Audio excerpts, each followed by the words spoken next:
गुरु चरणों में सतबार नमन। परम सुख की धारणा। आगे सदगुरु कबीर साहब कहते हैं, पनिया आदर धरीनी लोए, पौन गहे कस मलीन धोए। शब्दार्थ। पनिया पानी आत्मा, धरीनी धारण करो, लोए लोगों, पौन पवन प्राण, गहे पकड़ना करना, मलीन मल अज्ञान मल। भावार्थ। हे लोगों, आत्मा रूपी पानी को आदर पूर्वक धारण करो। केवल प्राणायाम करने से अज्ञान मल कैसे धुलेगा? अज्ञान का नाश ज्ञान से संभव है, अन्य से नहीं। बीजक के ही सबद प्रकरण में एक स्थान पर कबीर साहब कहते हैं, कहें कबीर जगत हरि मानिक, देखो चित अनुमानी। परिहरि लाख लोभ कुटुंब तजी, भजहु न सारंग पानी। अर्थात संपूर्ण संसार में परमात्मा मणि समाया हुआ है, उसे चित्त से अनुमान कर पहचानो और तुम्हारे भीतर जो लाखों तरह के लोभ और पारिवारिक मोह हैं, उन्हें त्याग कर आत्मा परमात्मा को भजो। सारंग पानी यहाँ आत्मा को कहा गया।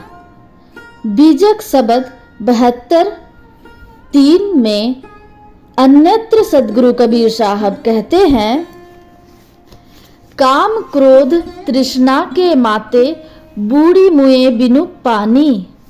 काम क्रोध और तृष्णा के माते व्यक्ति आत्मा यानी ज्ञान रूपी पानी में डूब मरा। यहाँ भी पानी आत्मा को कहा गया है। यहाँ सदगुरु कबीर साहब कह रहे हैं, हे लोगों, अगर तुम 12 मास वसंत चाहते हो, तुम चाहते हो कि तुम्हारा भी रोम रोम आनंद युक्त हो, जर्रा जर्रा तृप्त संतुष्ट धन्य धन्य कृत्य कृत्य हो, तो आदर पूर्वक अपने भीतर आत्मबोध रूपी जल को धारण करो। आत्मबोध के बिना सभी साधना व्यर्थ है। आत्मा पहचान में ही मानव जीवन की सार्थकता है। मैं शरीर नहीं हूँ, मैं मन भी नहीं हूँ। शरीर संसार सबसे असंग मैं चित्त रूप आत्मा हूँ। यही ज्ञान तो आत्मबोध की ओर अग्रसरता है। शिष्य यह सुनकर सवाल करता है, गुरुदेव, आत्मबोध की प्राप्ति न कर यदि मैं योग करूं, प्राणायाम करूं, तो क्या हमेशा रहने वाले अक्षुण्ण आनंद को नहीं प्राप्त कर सकता? तो सदगुरु कबीर साहब कहते हैं, पौन गहे कस मलीन धोए। प्राणायाम के द्वारा तुम अपने अंदर की मलिनता कैसे धोओगे?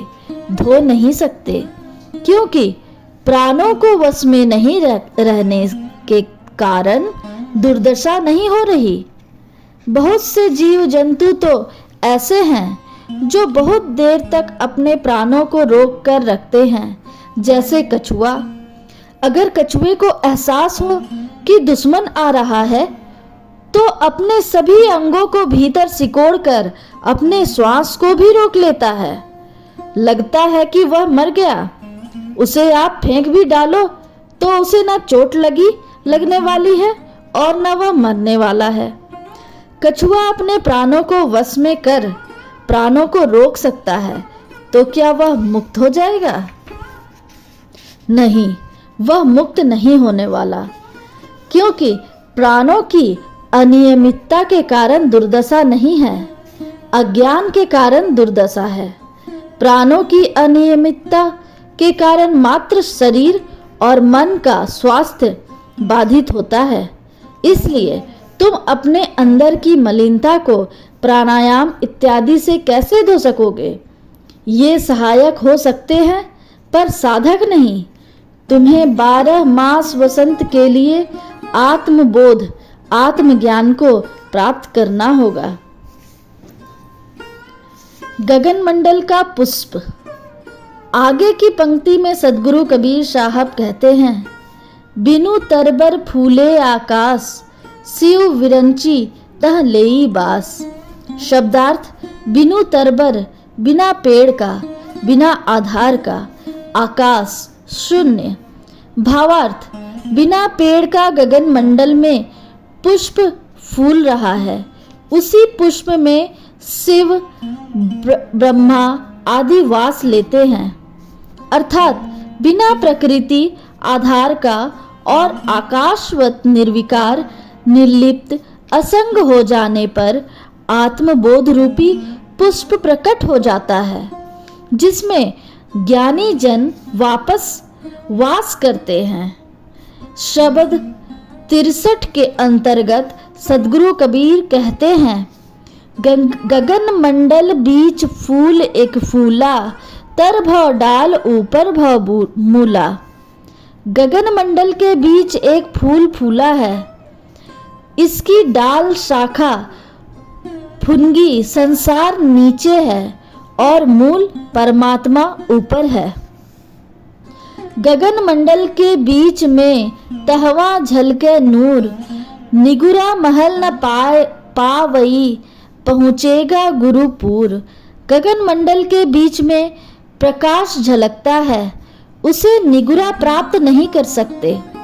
जो योग्य गुरु के शरणापन्न होकर उनसे ज्ञान प्राप्त किया, वही उस नूर प्रकाश को पा सकेगा।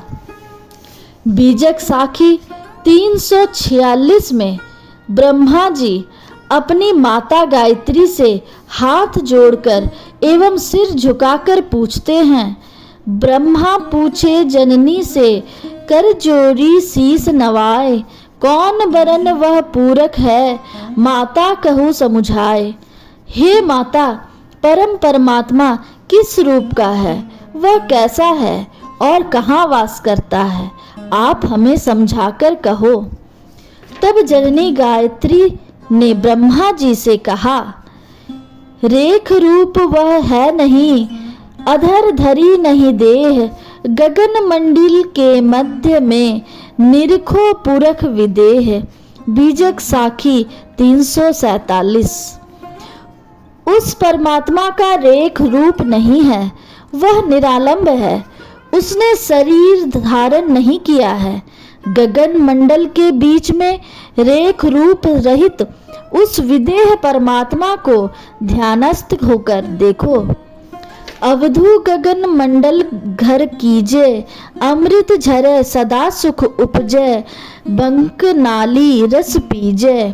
अर्थात हे अवधू, भ्रिकुटी गगन मंडल का द्वार में ध्यानस्थ होकर सहस्त्रार और उसके आगे के क्षेत्र गगन मंडल में स्थित हो। वहाँ अमृत भरा है और सदा ही सुख आनंद बरसता रहता है। उस रस को बंकनाल यानी सुषुम्ना के द्वारा ही पिया जा सकता है। जो भ्रिकुटी व आज्ञा चक्र के मौन ध्यान के द्वारा सहज ही उपलब्ध है। यहाँ पर भी सदगुरु कबीर साहब कह रहे हैं, गगन मंडल में बिना प्राकृतिक आधार के फूल फूल रहा है, वह फूल आत्मा ही है। शिव जी भी अपने ध्यान, साधन और योग के द्वारा उसी आकाश कुसुम आत्मा में वास करते हैं। ब्रह्मा जी भी वहीं पर निवास करते हैं। शुभम भवतु, मंगलम भवतु।